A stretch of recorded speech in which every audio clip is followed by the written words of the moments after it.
দেখেন আপনার জীবনে কত পেঁয়াজ লেগে যায়। এই যে রাসূলের প্রতি বিশ্বাস, রাসূলের প্রতি বিশ্বাস, এই সম্পর্কে একটু বলি। বর্তমান দেশে একটা পেঁয়াজ লাগছে।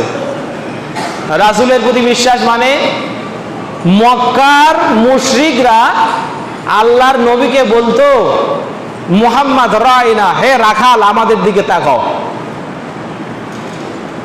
তা আল্লাহ বলছেন লা তাকুলু রাইনা ওয়া কুলু উনজুরনা, তোমরা বলো হে মক্কার মানুষেরা, তোমরা বলো মুহাম্মদ আপনি দয়া করে আমাদের দিকে তাকান, উনজুরনা আপনার নেক দৃষ্টি আমাদের দিকে দেন। তোমরা বলো না যে রাইনা, হে মুহাম্মদ আমাদের দিকে তাকাও। এটা অভদ্র ভাষা, এটা অশোভনীয় ভাষা। তোমরা এ কথা মুহাম্মদকে বলো না, বরং তোমরা বলো ওয়াকুলু উনজুরনা, হে আল্লাহর নবী মুহাম্মদ সাল্লাল্লাহু আলাইহি ওয়াসাল্লাম, উনজুরনা আপনি একটু আমাদের দিকে তাকান। এই উনজুরনা শব্দটার ভিতরে দরদ আছে। কি আছে? দরদ আছে। কিন্তু রাইনা আরবিতে র শব্দ বলা হয় রাখালকে। রাইল গানাম বকরির রাখাল, রাইল বাকার গরুর রাখাল, রাইল ইবল তারপরে উটের রাখাল।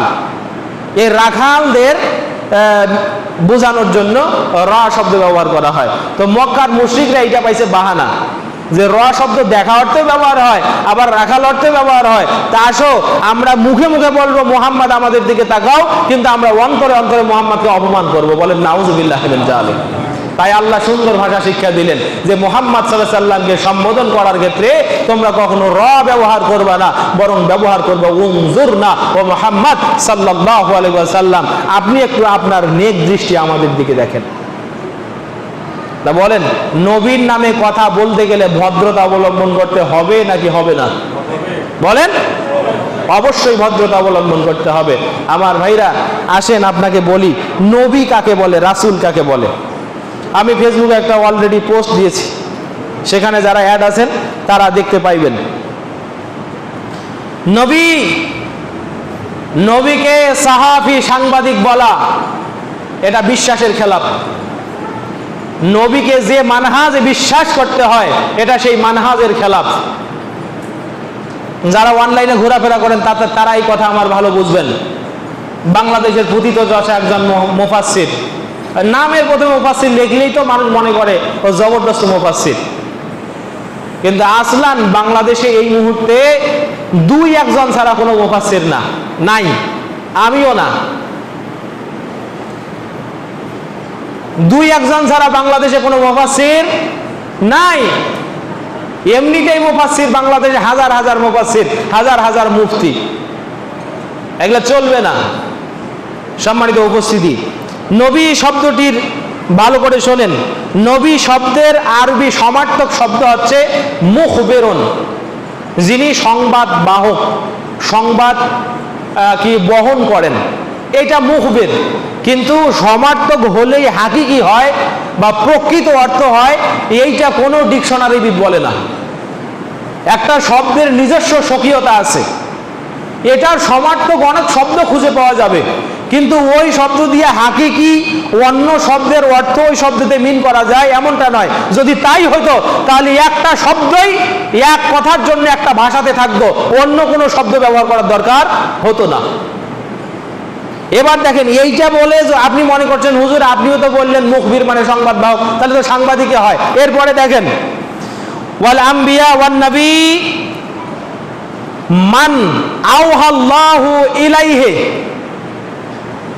নবী হলো ওই ব্যক্তি যার উপরে আল্লাহ আসমান থেকে ওহী করেন বেওয়াসিতাতে জিবরাইল আলাইহিস সালাতু ওয়াস সালাম, জিবরাইলের মাধ্যমে।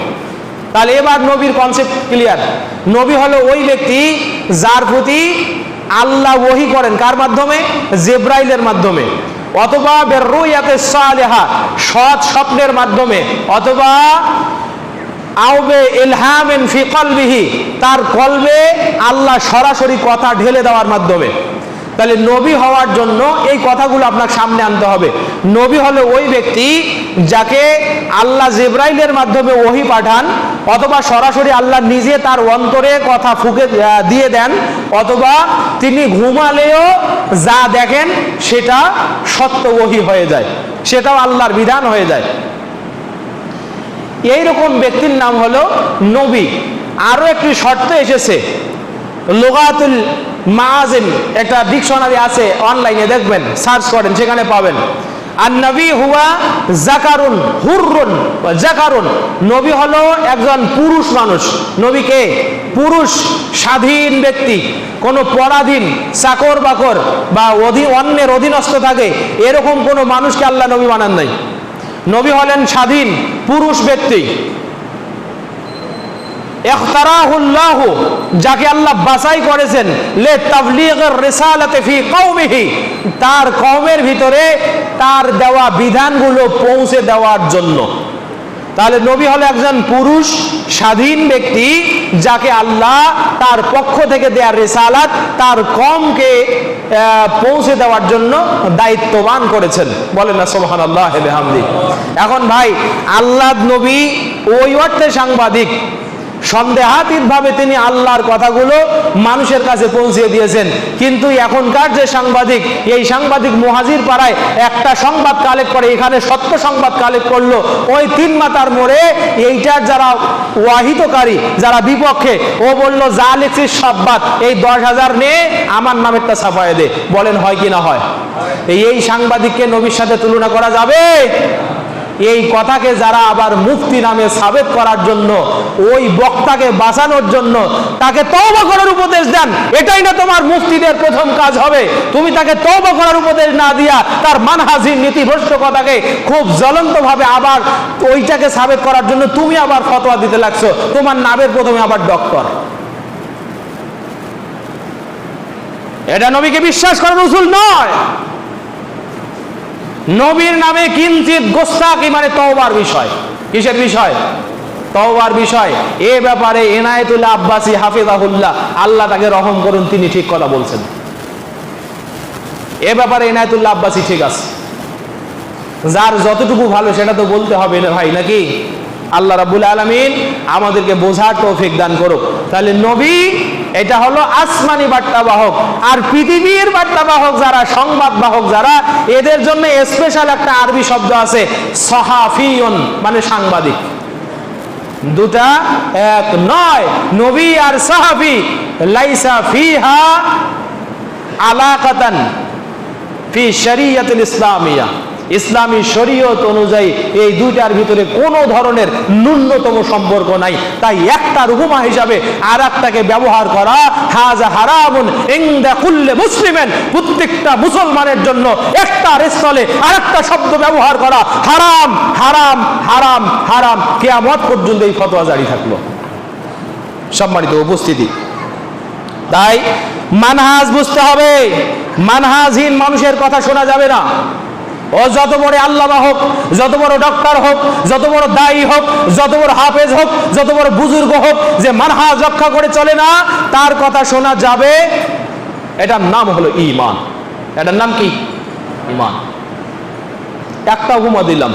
তাহলে এক নবীকে বিশ্বাস করতে গেলে এই বিষয়গুলো সচেতন থাকতে হয়। আল্লাহকে বিশ্বাস করতে গেলে কতটা সচেতন থাকতে হবে? আপনাকে যদি প্রশ্ন করি আল্লাহ কোথায়, এখানে অনেক মানুষ পাওয়া যাবে যে যত আল্লাহ তত আল্লাহ। বলেন নাউজুবিল্লাহি মিন যালিক। এই কথা যদি কেউ বলে, ওটা আল্লাহকে বিশ্বাস করে নাই। ইমাম আবু হানিফা এই কথা বলছেন, মান ক্বালা ইন্নী লা আরিফু আইনা আল্লাহ ফাহুয়া কাফিরুন, কোন ব্যক্তি যদি বলে আমি জানি না আল্লাহ কোথায়, সে ব্যক্তিটা কাফের। সে ব্যক্তিটা কি? কাফের। বলেছেন হানাফি মাযহাবের প্রতিষ্ঠাতা যিনি ইমাম আবু হানিফা রাহিমাহুল্লাহ। আর আল্লাহকে বিশ্বাস করতে গেলে আপনার নীতির অভাব নাই।